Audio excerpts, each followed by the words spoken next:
In 2006, a man was paralyzed in a car crash before he was due to go on a date with his girlfriend. Hey lovely people, I'm Scott Leffler from Wonder Earth. Before we begin, make sure you smash the like button, subscribe to our channel, and click the notification bell for new amazing videos. It was November 2006, and Amber Ryan was looking forward to seeing her boyfriend Ty for a rare midweek date. So she perfected her hair, dressed up, and called to let him know she was ready.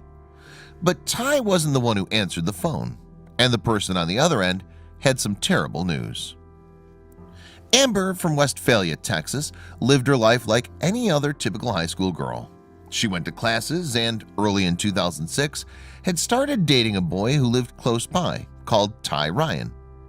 Amber and Ty were crazy for each other. However, they weren't rushing into things and mostly reserved their meetings for the weekends. But the couple decided to make an exception one Thursday evening, 4 months into their relationship. The idea of a midweek date came to Amber while she was studying chemistry, and Ty agreed to meet her. So she informed her boyfriend that she'd get ready that afternoon and give him a call when she'd finished. The pair had no reason to believe their date would be anything other than wonderful. In a post on the website Love What Matters, Amber describes how her afternoon progressed. There it was, Thursday, November 2nd, 2006, she said. I remember exactly what I had on that day, how I fixed my hair, and exactly how excited I was to see my sweet boyfriend Ty for our evening together. But Amber got a surprise when she called Ty that fateful day. Indeed, it wasn't he who answered the phone, which left his girlfriend confused. When Ty's phone was answered at 4:16 p.m., I knew that it was not his voice, she recounted. Amber asked who she was talking to, and the answer only deepened the mystery. She recalled how the person on the other end identified himself as the assistant principal of Ty's school. Furthermore, he had some worrying news. I just came upon a car accident on my way home, Amber quoted the teacher as saying. It's Ty and he's not good. Can you come here? Luckily, Amber's dad was available to give her a lift, and they raced to the scene. Thoughts raced through Amber's head as she and her father made their way to the accident site. And then another thought occurred. She'd have to inform Ty's parents about what happened. I'd only known them for 4 months, Amber continued, and now I had to call them and say that their 17-year-old son is not good. Regardless, she made the call and later came across the chaos on the road. We pulled up to the scene and I jumped out as fast as my dad could stop the truck, Amber wrote. 1 vehicle accident, 2 ambulances, multiple fire trucks and police cars, 1 helicopter. I repeat, 1 helicopter. It really was not good. After some searching, Ty's distraught girlfriend spotted him surrounded by medics. He was lying on the ground and a pile of ants were sinking their jaws into him, but he had bigger worries. The paramedics were asking Ty to move his legs and feet. He couldn't. No movement, Amber said. Amber told Love What Matters that as soon as Ty saw his girlfriend, he met her gaze. He was even conscious enough to greet her while the first responders assessed his injuries. The paramedics were asking Ty to move his legs and feet, Amber recalled. He couldn't. No movement. At this point, Amber was overcome with worry for her boyfriend. She confirmed Ty's identification with police, but she couldn't take her eyes away from what the first responders were doing with her sweetheart. Amber watched the paramedics fit Ty with a neck brace and whisk him off into an air ambulance. Her mind swirled further with unanswered questions as she left to follow him to the hospital. And she wasn't the only one fearing for the young man's life either. Ty's parents joined Amber in the hospital waiting room. We're all desperate for answers, Amber recalled in her Love What Matters post. Does he have a pulse? A heartbeat? Is he alive? Meanwhile, the doctors worked hard to determine how injured the patient was. Hours later, specialists called the families in for a meeting to discuss Ty's condition. The young man was alive, but he had an incomplete spinal cord injury as a result of his accident. He's now hooked up to countless wires, tubes, and a halo attached to his head, Amber continued. In fact, the authorities also identified the cause of Ty's accident. Something was wrong with his truck. One of his tires had a loose lug nut, and the wheel detached from the vehicle completely. It led to Ty's crash and his current condition. Because Amber had arranged that evening's date, she questioned her responsibility for Ty's condition. Meanwhile, her boyfriend was on the operating table as surgeons attempted to save his mobility. The next day being Friday, he had a 9-hour surgery to repair his injury. Amber wrote in her post on Love What Matters. He had the best surgeons in the area doing their very best to regain any type of movement possible. Ty had 1 plate, 2 rods, and 14 screws placed, Amber continued. The surgery went as planned, and we were just praying for the best. He remained sedated through the weekend to allow his body to rest and heal a little. While she waited for news on Ty, Amber returned to school. The stress on the young girl, who was just 16 at the time, must have been immense. Fortunately, she didn't have to wait long for an update. Ty wanted to see her on Monday when he regained consciousness.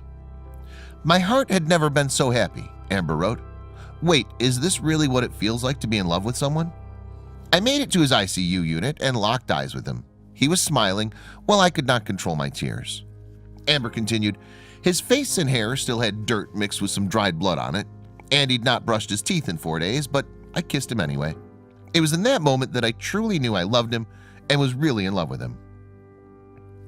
It took 2 more weeks before Ty was released from the ICU, but his recovery was far from over.